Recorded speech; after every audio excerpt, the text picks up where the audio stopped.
ஐந்தாம் தமிழ்ச்சங்க நேயர்கள் அனைவருக்கும் வணக்கம். இந்த விடயத்தில் என்ன பார்க்க போகிறோன்னா, பரவலாக மக்களுக்கு ஒரு சந்தேகம் இருக்குங்க. பிராமணர்கள் உண்மையிலேயே அறிவாளியா? பிராமணர்களுக்கெல்லாம் மூளை வலிமை அதிகம்ன்றாங்களே, அப்படியா? பல துறைகளில் உயர்ந்த இடத்துல பிராமணர்கள் தானே இருக்காங்க, அப்போ அவங்க அறிவாளிகள் தானே? இந்த மாதிரியான சந்தேகம். அப்புறம் மேலும் ஒரு சிலர் இப்படி சொல்லி பார்த்துருக்கோம், இந்த யூத பிராமணர்கள், அதாவது இந்த உலகை ஆண்டு கொண்டிருக்கும் இந்த யூதர்கள், அப்புறம் இந்த யூத பிராமணர்கள்லாம் உண்மையிலேயே அறிவாளிங்கப்பா. அவங்க அறிவாளியா இருக்கிறதுனால தான் இந்த உலகத்தையே ஆண்டுகிட்டு இருக்காங்க. தமிழர்கள் நம்மளையே அடிமைப்படுத்துறாங்கன்னா அப்ப இந்த யூத பிராமணர்கள் எவ்வளோ அறிவாளியா இருந்திருப்பாங்க, இப்படின்லாம் ஒரு சிலர் சொல்லுவாங்க. இதற்கான தெளிவான பதில் இந்த விழத்தோட கடைசியில் சொல்லிடுவோம். அதே போல கான்சியஸ் மைண்ட், சப்கான்சியஸ் மைண்ட், இதை பற்றி தெளிவாக இந்த விழத்தில் பேசிடும். இந்த விழத்தை ஆரம்பிக்கிறதுக்கு முன்னாடி டெக்னாலஜி பற்றி ஒரு சில பேசிக்கான விடயத்தை ஞாபகம் வச்சுப்போம். இப்போ எல்லாருக்கிட்டையும் மொபைல் ஃபோன் இருக்கும், ஸ்மார்ட் ஃபோன் இருக்கும். உங்களுடைய மொபைலில் மெமரி ஸ்டோரேஜ் ஃபுல்லாகிடுச்சுன்னா என்ன ஆகும்? மொபைலை பயன்படுத்தவே உங்களுக்கு கடினமாக இருக்கும் தானே, எல்லாமே மெதுவாக ப்ராசஸ் ஆகும். உங்களுடைய மொபைலே ரொம்ப மெதுவாக வேலை செய்யும். அப்போ இதுலேருந்து என்ன தெரியுது? ஸ்டோரேஜில் மெமரி ஃபுல்லாகிடுச்சுன்னா உங்களுடைய மொபைலோட பர்ஃபார்மன்ஸ் கம்மியாயிடுது. இந்த விடயத்தை இப்போ ஞாபகம் வச்சுக்கோங்க. இந்த விழத்துடைய கடைசியில் இதை பற்றி பேசுகிறோம். இப்போ நம்ம மனம் விழத்தில் மனம் பகுதி 4ல் ஒன்று சொல்லியிருப்போம். என்னதுன்னா, நம்மளுடைய மனமானது 2 வகையாக இயங்கும். நோக்கு மனம், அலையும் மனம். இந்த 2 வகையாக இயங்கும். அலையும் மனன்றது எப்பயுமே எண்ணங்களை உருவாக்கிட்டே இருக்கும், எப்பயுமே வேலை செஞ்சுட்டே இருக்கும், ஏதாச்சும் எண்ணங்களை நமக்கு தொடர்ந்து காமிச்சுக்கிட்டே இருக்கும். நோக்கு மனன்றது நம்ம ஏதாச்சும் ஒரு செயலை செய்கிறோம், ஒரு விடயத்தை பார்க்குறோம், ஒரு இடத்துல கவனத்தை செலுத்துகிறோம்ல, கவனமாக இருக்கிறோம்ல, அதுக்கு பேர் தான் நோக்கு மனம். இதை நம்ம மனம் பகுதி 4ல் சொல்லியிருப்போம். பார்க்காதவங்க அந்த விடயம் போய் பார்த்துருக்கோம். இப்போ இந்த நோக்கு மனம், அலையும் மனம் இருக்குல்ல, இந்த நோக்கு மனம்ன்றது வேற ஒன்றும் இல்லை, கான்ஷியஸ் மைண்ட். இந்த அலையும் மனம்ன்றது வேற ஒன்றும் இல்லை, நம்மளுடைய சப்கான்ஷியஸ் மைண்ட். நம்ம மனித இனமே மற்ற விலங்குகளிடமிருந்து வேறுபடுறதுக்கான காரணம் என்னன்னா, நம்மளுடைய சிந்தனை தான்.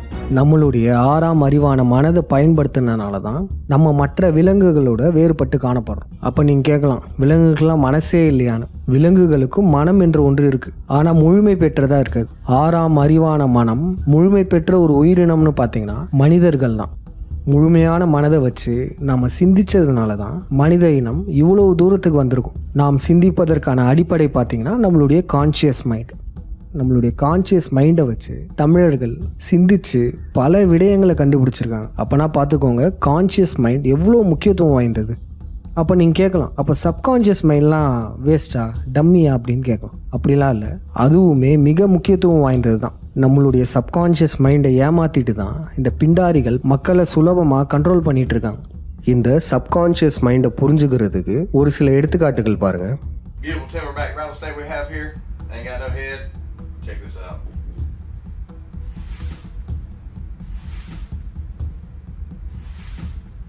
அது எப்படிங்க? தலையை வெட்டினதுக்கு அப்புறமும் இந்த பாம்பு தன்னை தொட நினைப்பவரை சரியா கொத்த வருது. தலையை வெட்டி மூளை தனியா இருக்கு. அப்ப இந்த கொத்தணுன்ற நினைவுகள் எங்க இருந்து வருது? இன்னொரு எடுத்துக்காட்டு பாருங்க.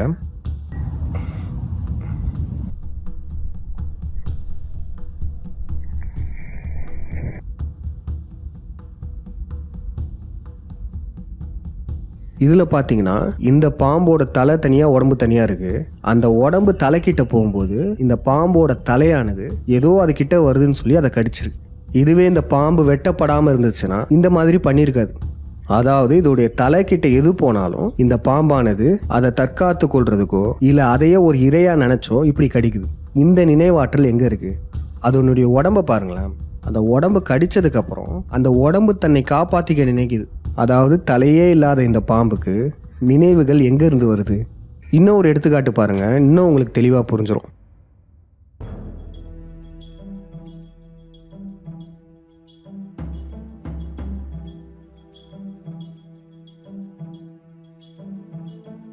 இப்போ இந்த விழம் பார்த்தீங்களா, இந்த இறைச்சியானது சூடுபட்டா அதனுடைய காலை மேலே தூக்கிக்கிறது. அப்ப இந்த நினைவு, அதாவது சூடு பட்டா இப்படி காலை தூக்கிக்கணுன்ற நினைவு எங்க இருக்கு? காரணம், அதனுடைய தசைகள் முழுக்க இந்த மெமரி இருக்கு.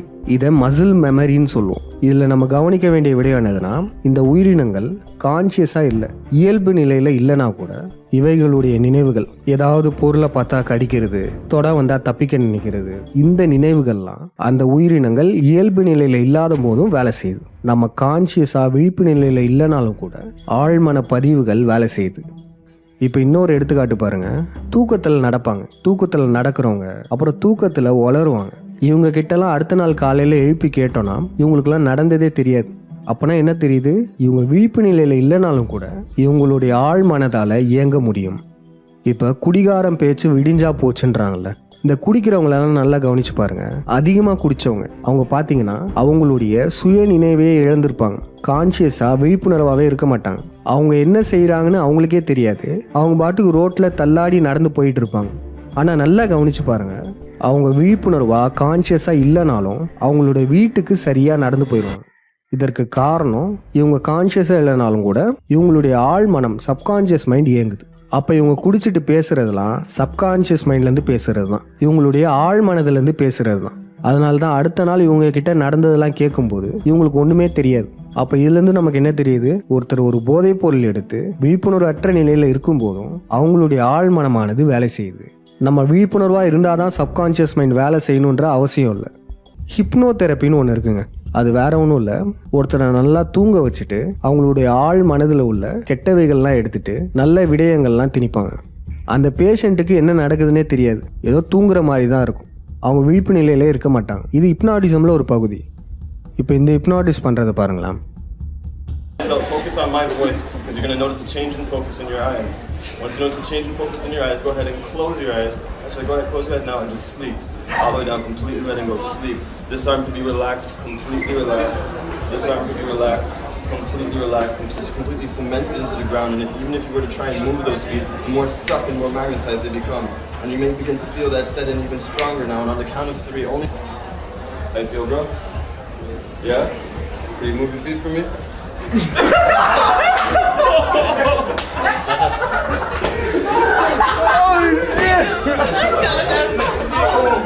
You're really trying, man. You're really trying. But look, I want to show you something else. இல்லை என்ன பண்ணுறாருன்னா, அந்த பையனுடைய விழிப்பு நிலையை முதல்ல கட் பண்ணுறாரு. அவனை தூங்க வச்சு அதுக்கப்புறம் அவனுடைய சப்கான்ஷியஸ் மைண்டில் அவருக்கு தேவையானதை திணிக்கிறாரு. உன்னுடைய கால்கள் தரையிலேயே ஒட்டப்பட்டிருக்கும், அதை உன்னால் தூக்க முடியாது அப்படின்ற மாதிரி ஆழ் மனதில் திணிச்சிடுறாரு. அதுக்கப்புறம் அவனை எழுப்பி விட்டுறாரு, அவனால் கால்களை தூக்க முடியல. அப்போ இதன் மூலமாக நமக்கு என்ன தெரியுதுன்னா, நம்மளுடைய சப்கான்ஷியஸ் மைண்டானது நாம் விழிப்பு நிலையில் இல்லைனாலும் இயங்க முடியும். இன்னொரு எடுத்துக்காட்டு பாருங்கள், இது உங்கள் எல்லாருக்குமே நல்லா தெரிஞ்சிருக்கும். எல்லோரும் பைக்கில் போயிட்டே இருப்போம், ஏதாச்சும் யோசிச்சுக்கிட்டே வீட்டுக்கு போயிட்டு இருப்போம். ஆனால் சரியாக கரெக்டாக வீடு வந்து சேர்ந்துடும். நம்ம சிந்தனையெல்லாம் எங்கேயோ இருக்கும், ஆனால் சரியாக வீட்டுக்கு வந்துடும். இது எப்படி முடியுது, நம்மளுடைய ஆழ் மனசில் அந்த ரூட்டு பதிஞ்சதுனால தான். அது மட்டும் இல்லை, நம்ம வண்டியில் எப்போ கீர் போடணும், எப்போ பிரேக் அமுக்கணும், எப்போ கிளச்சை பிடிக்கணும்லாம் நமக்கு நல்லாவே தெரியும். இதெல்லாம் நம்ம ஆழ் மனசில் பதிஞ்சனால ஆட்டோமேட்டிக்காகவே நம்ம உடம்பே அதெல்லாம் பண்ணும். நம்மளுடைய சிந்தனைகள், கவனம் வேற எங்கனாச்சும் இருந்தாலும் கூட நம்மளுடைய உடம்பு அது சரியாக பண்ணும். நம்மளுடைய ஆழ் மனசில் ஒரு பதிவை விதைச்சிட்டோன்னு வச்சுக்கோங்களேன், அது காலங்காலத்துக்கும் மறக்கவே மாட்டோம். அது நல்ல பதிவாகவும் இருக்கலாம், கெட்ட பதிவாகவும் இருக்கலாம். இப்போ கெட்ட பதிவுன்னு வச்சுக்கோங்க, ஏதாச்சும் ஒரு போதைக்கு அடிமையானவர்கள். இப்போ குடி போதைக்கு அடிமையானவர்கள் என்ன பண்ணுவாங்க, சரியாக 6 மணி ஆனால் அவங்களுக்கு குடிக்க தோணும். என்ன வேலை செஞ்சுட்டு இருந்தாலும் அந்த ஞாபகம் அவங்களுக்கு வந்துடும். குடிக்கலனா கை கால்லாம் நடுங்க ஆரம்பிக்கும், எப்படினாச்சும் குடிக்கணும்னு சொல்லி குடிச்சிருவாங்க. இதுக்கு காரணம் அவங்களுடைய ஆழ்மனம் தான். ஒரு தீய செயலை அவங்க ஆழ் மனசில் விதைச்சதுனால அதை அவங்களால அவ்வளோ சீக்கிரம் மறக்க முடியல. சரியாக அந்த நேரம் வந்தோடனே ஆழ் மனசுலேருந்து எண்ணங்கள் வந்துக்கிட்டே இருக்கும். அவர் மேல் மனதில் குடிய விடணும்னு நினச்சா கூட அதை விட முடியாததுக்கான காரணம் அவருடைய ஆழ் மனசில் அது பதிஞ்சதுனால தான். இப்போ நல்ல எடுத்துக்காட்டுன்னு பார்த்தீங்கன்னா, ஒரு சிலர்லாம் விடிய காலையில் சீக்கிரம் எழுந்திரிச்சிரும். புயல் வந்தாலும் மழை வந்தாலும் எந்த காலகட்டத்திலையும் விடியற் காலையில் எழுந்திரிச்சிருவாங்க. அப்புறம் ஒரு சிலர் என்ன ஆனாலும் உடற்பயிற்சியை மட்டும் விட மாட்டாங்க, தினமும் கரெக்டாக செஞ்சுட்டே இருப்பாங்க. இதற்கெல்லாம் காரணம் அவங்க ஆழ் மனசில் இந்த நல்ல பதிவை போட்டு வச்சது தான். அப்போனா பார்த்துக்கோங்க, நம்ம ஆழ் மனசில் ஒரு நல்ல பதிவை போட்டோன்னா அதனால் நம்ம வாழ்க்கையே மேம்படும். இதுவே தீய பதிவுகள் இருந்துச்சுன்னா அதுதான் அடிக்ஷனாக மாறி நம்ம வாழ்க்கையை கெடுக்கும். இப்போ கம்ப்யூட்டர் ஸ்டூடெண்ட்ஸ்லாம் பார்த்தீங்கன்னா ரேம் ரோம் இதை பற்றி தெரிஞ்சிருக்கும். 2 வகையான மெமரி. ரேம்னா ரேண்டம் ஆக்சஸ் மெமரி, ரோம்னா ரீட் ஒன்லி மெமரி. இது வேற ஒன்றும் இல்லை, ரேம்னா டெம்பரவரியாக உள்ள மெமரி. ஆனால் ரோம்ன்றது பெர்மனன்ட் மெமரி. அதை அவ்வளவு சீக்கிரம் எரேஸ் பண்ண முடியாது, அழிக்க முடியாது. இதே தாங்க இந்த சப்கான்ஷியஸ் மைண்டில் ரோம் இருக்கும், கான்ஷியஸ் மைண்டில் ரேம் இருக்கும். கான்ஷியஸ் மைண்டில் தற்காலிக மெமரி இருக்கும், ஆனால் இந்த சப்கான்ஷியஸ் மைண்டில் ஆழ் மனதில் நிரந்தர மெமரி இருக்கும். இப்போ கைத்தொழில் ஒன்றை கற்றுக்கொள்ன்றாங்கல்ல, ஏதாச்சும் ஒரு தொழில் கற்றுக்கோ உன் வாழ்க்கையை காப்பாற்றுன்னுவாங்க.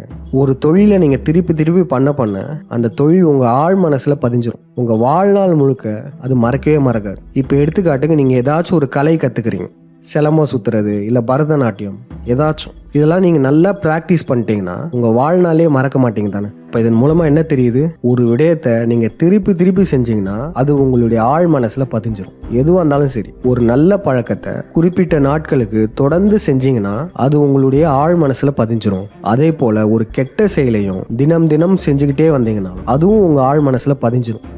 இந்த சப்கான்ஷியஸ் மைண்டை பற்றி இன்னும் டீப்பாக தெரிஞ்சுக்கிறதுக்கு ஒரு சில எடுத்துக்காட்டுகளை பார்ப்பாங்க.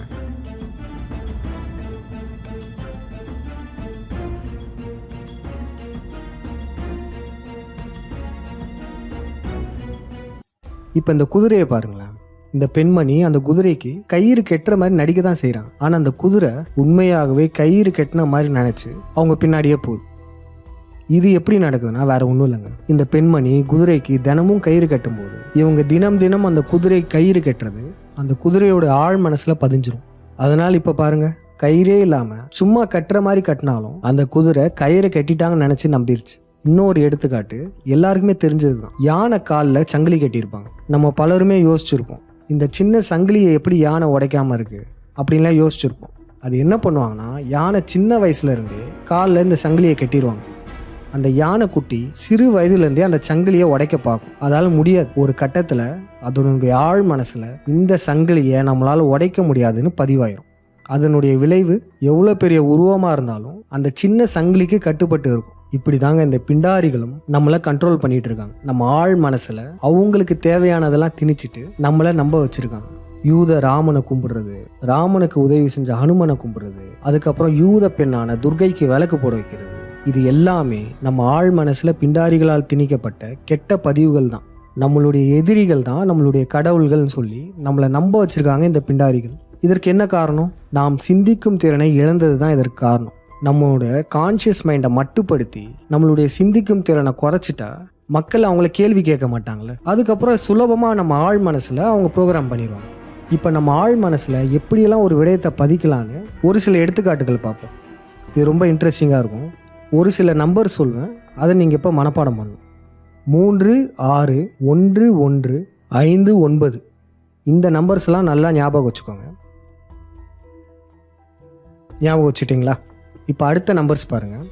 1, 7, 8, 9, 2, 3, 6, 1, 7, 8. உங்களுக்கு 10 செகண்ட் டைம் தரோம். இப்போ திரையில் காட்டுற நம்பர்ஸை நீங்கள் மனப்பாடம் பண்ணி வச்சுக்கணும்.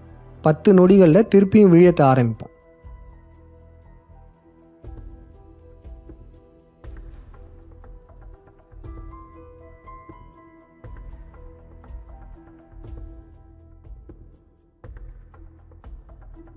சரி, இப்போ இந்த நம்பரை மறைச்சிட்டோம். இப்போ நீங்கள் மனப்பாடம் பண்ண இந்த எண்கள்லாம் இருக்குல்ல, இது உங்களுக்கு ஞாபகம் இருக்கான்னு யோசிச்சு பாருங்களேன். மனதுக்குள்ளேயே சொல்லி பாருங்களேன். பலருக்குமே ஞாபகம் இருக்கும். ஒரு சிலர் பாதி வரையும் சொல்லியிருப்பீங்க, அப்புறம் தடுமாறி இருப்பீங்க. பரவாயில்ல. இப்போ என்னன்னா, இதற்கு முன்பு ஒரு சில நம்பர் சொன்னோம்ல, அந்த எண்களை இப்போ சொல்லுங்கள் பார்ப்போம். இதற்கு முன்பு காட்டப்பட்ட எண்கள் உங்களுக்கு ஞாபகம் இருக்கா? பெரும்பாலானோருக்கு ஞாபகம் இருக்காது. காரணம் என்னன்னா, முன்பே சொன்னோம்ல, கான்ஷியஸ் மைண்ட் வந்து டெம்பரவரி மெமரி தான். டெம்பரவரியாக உங்களால் ஒரு விடயத்தை ஞாபகம் வச்சுக்க முடியும். ஆனால் சப்கான்ஷியஸ் மைண்டு தான் பெர்மனண்ட்டான மெமரி. சப்கான்ஷியஸ் மைண்டில் நீங்கள் பதிவு பண்ணிட்டீங்கன்னா அது என்றைக்குமே உங்களுக்கு மறக்கவே மறக்காது. முதல்ல காட்டப்பட்ட எண்கள் இருக்குல்ல, அதை நீங்கள் கான்ஷியஸ் மைண்டில் தான் ஞாபகம் வச்சுருக்கீங்க. அதனால தான் அது சுலபமாக மறந்துடுது. ஆனால் இதுவே இந்த எண்களெல்லாம் உங்கள் சப்கான்ஷியஸ் மைண்டில் உங்கள் ஆழ் மனசில் பதிவு பண்ணிட்டீங்கன்னா உங்கள் வாழ்நாள் முழுக்க மறக்கவே மறக்காது. எப்படி ஆழ் மனசில் இதை பதிக்க முடியும்? எல்லாருக்கும் தெரிஞ்ச ஒரு டெக்னிக் தான் மனப்பாடம் பண்ணுறது. மனப்பாடம் செஞ்சு ஆழ் மனசில் பதிவு பண்ணலாம். நீங்களே சிந்திச்சு பாருங்கள். நேற்று மதியம் 11:45 என்ன பண்ணிட்டு இருந்தீங்க? ஞாபகம் வரல தானே. ஆனால் இதுவே நீங்கள் சிறு வயதில் படித்த ஜானி ஜானி எஸ் பாப்பா பாட்டை யோசிச்சு பாருங்கள். பல ஆண்டுகளுக்கு முன்பு நீங்கள் படித்த ஜானி ஜானி எஸ் பாப்பா ஞாபகம் இருக்குது, ஆனால் நேற்று நடந்தது உங்களுக்கு ஞாபகம் வரல. இதற்கு காரணம் அந்த பாடல் உங்கள் சப்கான்ஷியஸ் மைண்டில் பதிவாயிருச்சு. உங்கள் வாழ்நாள் முழுக்க மறக்கவே மாட்டீங்க. இப்போ இந்த எண்களையும் நீங்கள் மனப்பாடம் பண்ணிட்டீங்கன்னா உங்கள் வாழ்நாள் முழுக்க மறக்கவே மாட்டீங்க. நம்ம ஆழ் மனதில் பதிக்கிறதுக்கு இன்னொரு வகையான மெத்தடும் இருக்குது. அது என்னதுன்னா, ஏற்கனவே நம்ம ஆழ் மனசில் பதித்த விடயங்கள் கூட இந்த நம்பர்ஸை கனெக்ட் பண்ணிடணும். ஏற்கனவே ஆழ் மனசில் பதிந்த விடயங்கள் கூட இப்போ பார்த்த விடயத்தை கனெக்ட் பண்ணிட்டோன்னா இதுவும் மறக்காது. இது எப்படின்னு பார்த்தீங்கன்னா, இந்த நம்பர்ஸ் இருக்குல்ல, இப்போ முதல் நம்பர் பாருங்கள் 3. இந்த நம்பருக்கு முக்கண்ணான சிவனை ஞாபகம் வச்சுக்கோங்க. அடுத்த நம்பர் 6. இந்த நம்பருக்கு சிவனுக்கு அடுத்து வந்த முருகனை ஞாபகம் வச்சுக்கோங்க. ஏன்னா முருகன் தான் அருமுனை நட்சத்திரத்தை உருவாக்குனார். 6 முகங்கள் இருக்கும், அதனால் முருகனுக்கு 6ஆம் நம்பர்.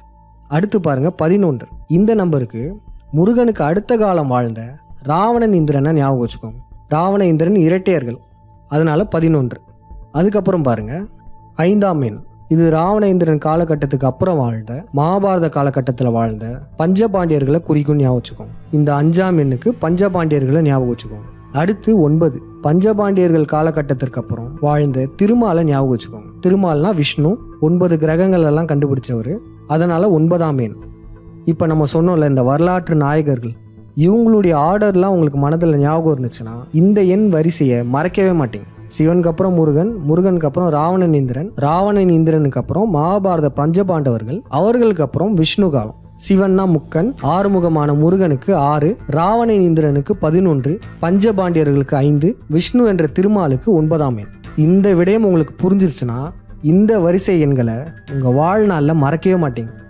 எப்போ கேட்டாலும் நீங்கள் சொல்லிடுவீங்க. இது ஆழ் மனசில் பதிக்கிறதுக்கான 2வது வகை. நம்ம ஆழ் மனசில் ஏற்கனவே பதிஞ்ச விடயங்களை இப்போ சொன்ன விடயங்கள் கூட கம்பேர் பண்ணிட்டோன்னா இப்போ சொல்லப்பட்ட எண்களையுமே மறக்கவே மாட்டோம். ஆழ் மனசில் ஒரு நல்ல விடயத்தை பதிவு வைக்கிறதுக்கு பல வகைகள் இருக்குது. இப்போ இங்கே காட்டப்பட்ட எழுத்துக்கள் இருக்குல்ல, இந்த எழுத்துக்களை உங்களால் ஞாபகம் வச்சுக்க முடியுமா? மா, அதுக்கப்புறம் கா, அதுக்கப்புறம் யா, லா, அதுக்கப்புறம் கா, அதுக்கப்புறம் யா, அதுக்கப்புறம் பௌ, அதுக்கப்புறம் ஆ. ரொம்ப கடினமாக இருக்குல்ல? ஆனால் இது போன்ற வகைகளையுமே நம்ம ஆழ் மனசில் திணிக்கிறதுக்கு இன்னொரு டெக்னிக் இருக்குது. அதுதான் பாடல்கள். பாடல்கள் மூலமாக நம்ம சுலபமாக ஆழ் மனசில் திணிச்சிடலாம். இந்த வரிகளை கேளுங்களேன்.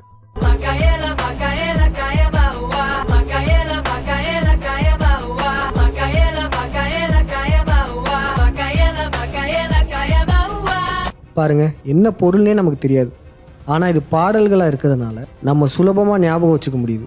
ஆனால் பிண்டாரிகளும் இதே டெக்னிக்கை ஃபாலோ பண்ணி தான் தப்பான பாடல்களை நம்ம ஆழ் மனசில் திணிச்சிடுறாங்க.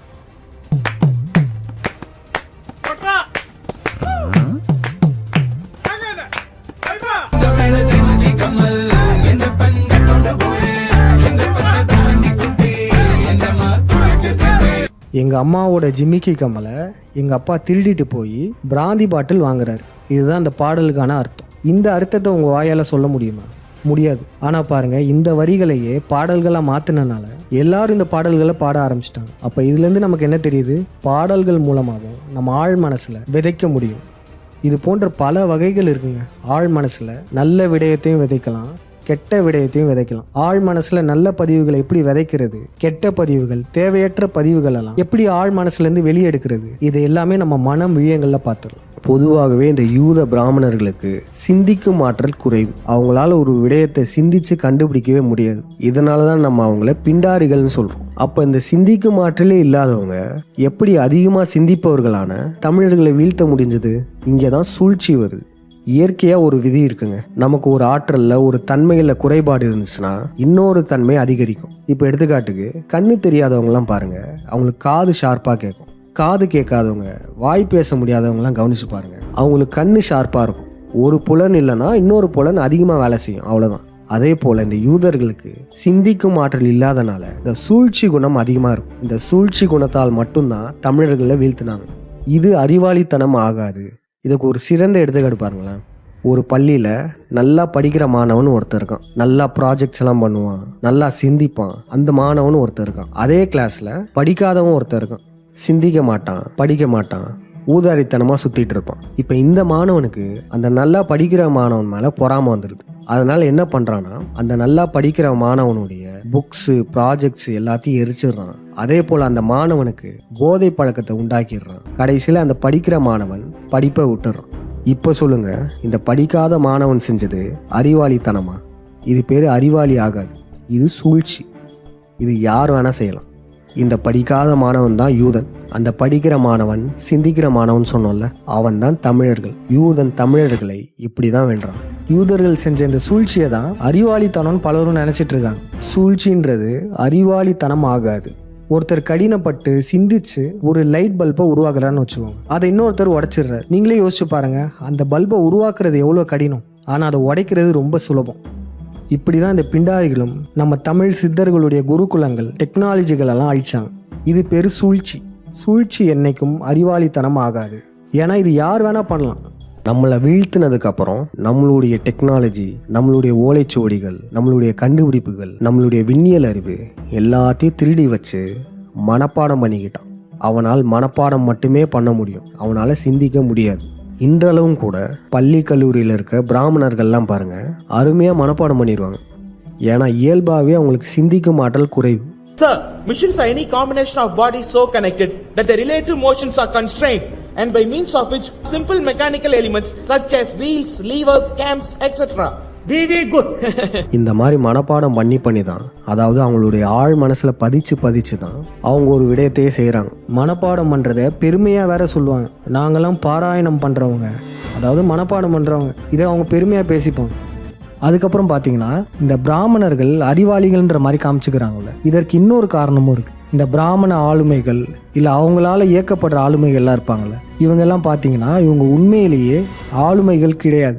இவங்களுமே ஒரு பப்பட்ஸ் தான். இவங்களுக்கு பின்னாடி ஒரு டீமே இவங்களை இயக்கும். இப்போ நடிகர் கமலஹாசன் எடுத்துக்கிட்டிங்கன்னா உலக நாயகன் சொல்கிறாங்கல்ல, வெளியே பார்க்குறதுக்கு கமலஹாசன்ற ஒரு பிம்பம் மட்டும்தான். ஆனால் இவருக்கு பின்னாடி ஒரு மிகப்பெரிய டீமே வேலை செஞ்சுருக்கும். இவர் எப்படி பேசணும், எப்படி நடக்கணும், என்ன ட்ரெஸ்ஸு போடணுன்ற முதற்கொண்டும் அந்த நெட்வொர்க் தான் முடிவு பண்ணும். நமக்கு பார்க்க எப்படி இருக்கும், பா ஒரு பிராமணன் இவ்வளோ அறிவாளியாக இவ்வளோ திறமசாலியாக இருக்கானேன்னு நமக்கு தோணும். ஆனால் உண்மையிலேயே இவங்க திறமசாலியும் இல்லை, ஆளுமைகளும் இல்லை. இவங்க எல்லாருமே ஒரு பப்பட்ஸ் தான். இப்போ இந்த பிராமணர்களுடைய கைப்பாவைகள்லாம் இருக்காங்கல்ல, அவர்களையுமே முழுக்க பின்னாடி இருந்து இந்த பிராமண கூட்டம் தான் இயக்கிட்டு இருக்கும். இந்த விஷயத்தை பாருங்களேன். हम भारतीयों का टेम्परामेंट, हम भारतीयों का टैलेंट, जिस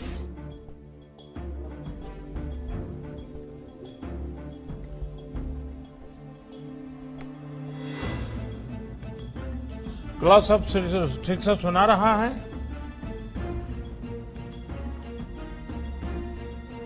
I hear you, Mr. President. और हम भारतीयों का टैलेंट, जिस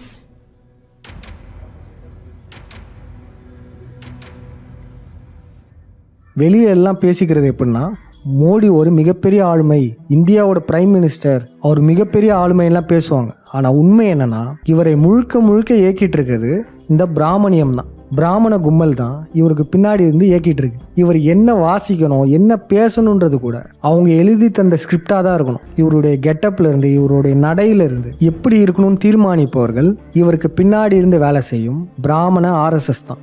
அப்போ இதுலேருந்து என்ன தெரியுது, இந்த RSS ஆளுமைகள், பிராமண ஆளுமைகள்லாம் இருக்காங்கல்ல, இவர்கள்லாம் உண்மையிலேயே ஆளுமைகள் கிடையாது. இவங்களுமே பப்பட்ஸ் தான். இவங்களுக்கு பின்னாடி ஒரு பிராமண நெட்வொர்க்கே இவங்களை தூக்கி விடும். அப்படி தூக்கி விட்டு இவங்களை ஒரு அறிவாளிகளாக காட்டும். அது மட்டும் இல்லை, தமிழர்களுக்கு என்ன பண்ணிட்டாங்கன்னா, நமக்கு சிந்திக்கும் ஆற்றல் அதிகம்னு அதை குறைச்சாங்க.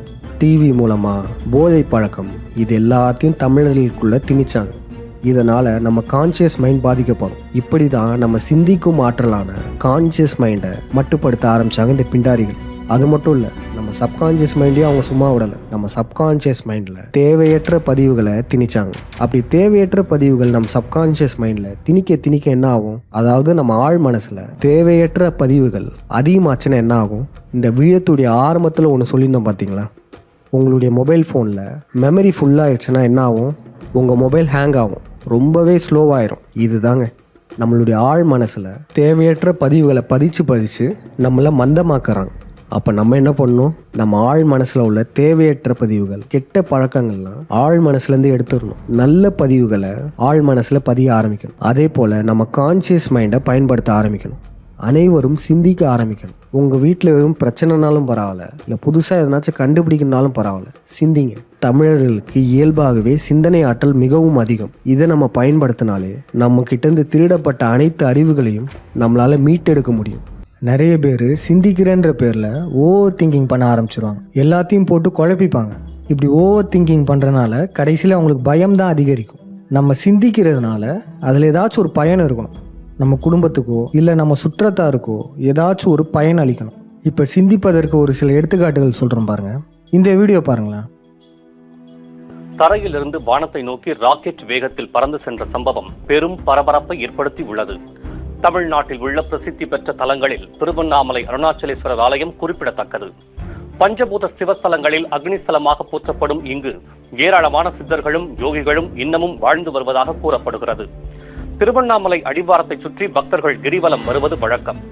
மின் ஊழியர் ஒருவர் கிரிவல பாதையில் சென்று கொண்டிருந்த போது சாலை ஓரமாக இருந்த மரத்தடியில் சித்தர் ஒருவரை கண்டார். ஜடாமுடியுடன் காட்சியளித்த அந்த சித்தர் அந்தரத்தில் நடந்ததால் ஆச்சரியமடைந்த மின் ஊழியர் அந்த காட்சியை தனது செல்போனில் படம் பிடித்தார். திடீரென்று அந்த சித்தர் தரையில் இருந்து வானத்தை நோக்கி ராக்கெட் வேகத்தில் பறந்து சென்று மறைந்து போனார். இது நம்மள பல பேர் பார்த்துருப்போம். திருவண்ணாமலையில் சித்தர் பறந்தாரு அப்படின்னு ஜெயா நியூஸில் சொல்லியிருப்பாங்க. சில ஆண்டுகளுக்கு முன்னாடி இது ரொம்ப வைரலான வீடியோ. ஆனால் இந்த வீடியோ முழுக்க ஃபேக்கு தான். இந்த வீடியோத்தை பார்த்தீங்கன்னா 16 ஆண்டுகளுக்கு முன்னாடியே வெளிநாட்டை ஒருத்தர் போட்டுட்டார்.